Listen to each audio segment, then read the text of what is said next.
What is cracking, guys? JP here again, bringing you some tips and tricks on setting up your first skimmer on a brand new aquarium. In this system, I have a 90-gallon reef tank with a 40 breeder sump. Now this skimmer is Bubble Magus Curve 7. Now everybody is going to have a little different skimmer. If you have a in-sump skimmer, this will help you a lot for my tips. If you have a new aquarium, they always say, oh, if there's a break-in period, just let it overflow and dump it out and let it work in and create that build-up inside. That's not true. First tip, your skimmer is overflowing because it's getting all that chemical, that's whatever in the water that's set up in your aquarium, that's brand new. So if you let your skimmer overflow back in, remove the cup or just remove the plug of your outlet, it's just going, those chemicals are gonna go back in the water and do the endless cycle, and your skimmer will keep overflowing and overflowing. So yeah, that's why a lot of people will have that problem. So just let it overflow. Once it does, your skimmer collection cup does fill up, remove the cup, dump it in the toilet, and put it back in, and put the same amount of salt water back in so you don't decrease your salinity. And just keep doing that until your skimmer don't go crazy, because it's effectively removing all that chemicals that's in the water. Whatever, the new pump, the new rocks, the new, whatever it's in the water that's making your skimmer go crazy.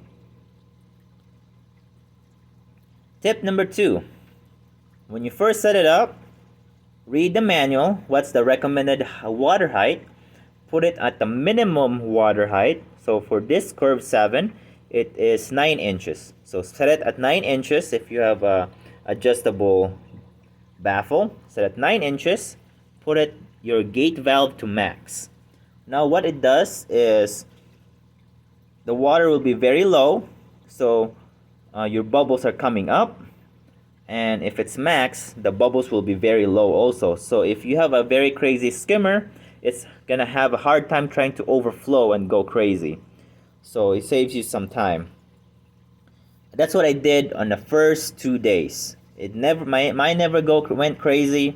Maybe like 1 minute or 2 when it first turned on, and then there was some like half an inch of skimmate that was clear in here, and that was it.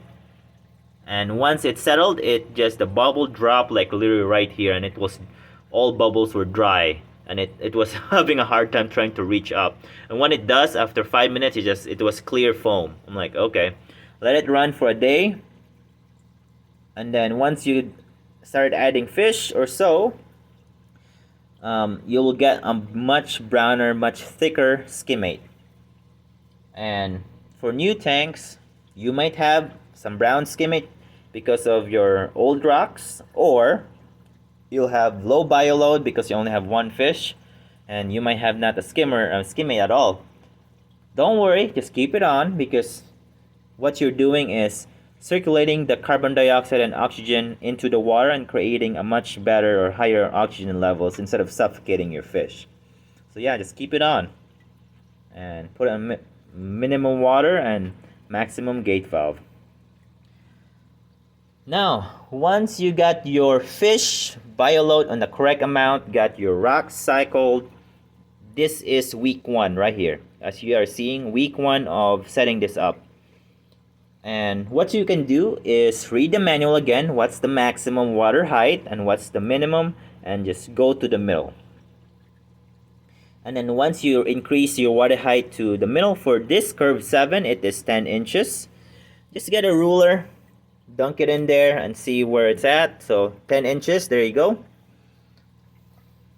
Now once you have that on 10 inches, just keep it at a maximum, because the water height is going to increase. The bubbles is going to increase where the height is, and then it's going to start skimming right here like this.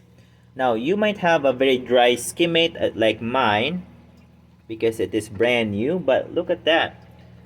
kind of brownish, but that's still a skimmate, you know. So that's a good sign. Now, why you want to do that is, if you have it on the middle and maximum, you are pulling as much water in, sucking air, mixing, and the output is the same output. So there is no restriction or backflow on the pump.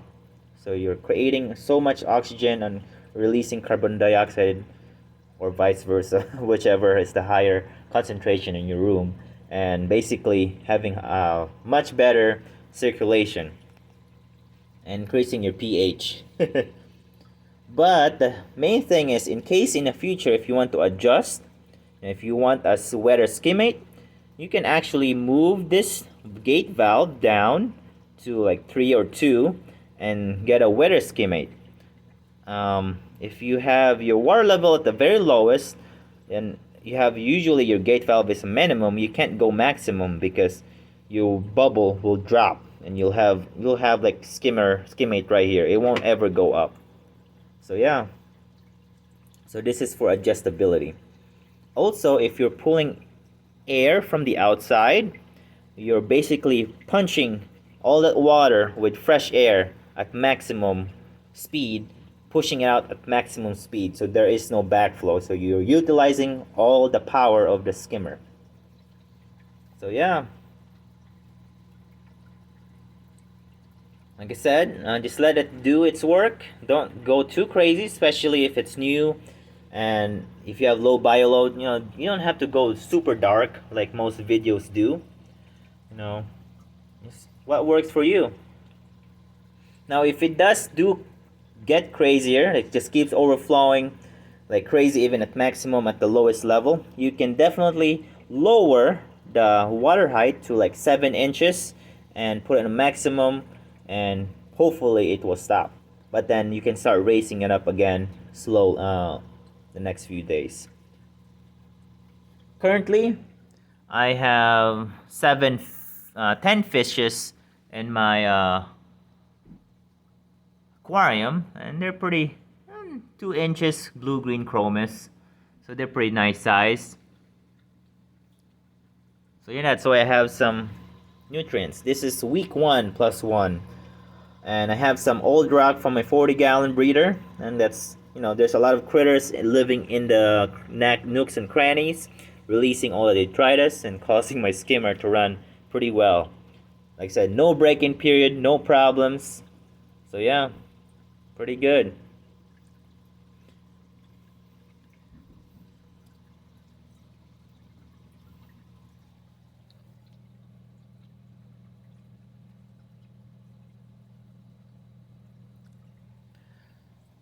Alright, so I hope you like my little tips and tricks on running an in-sump skimmer.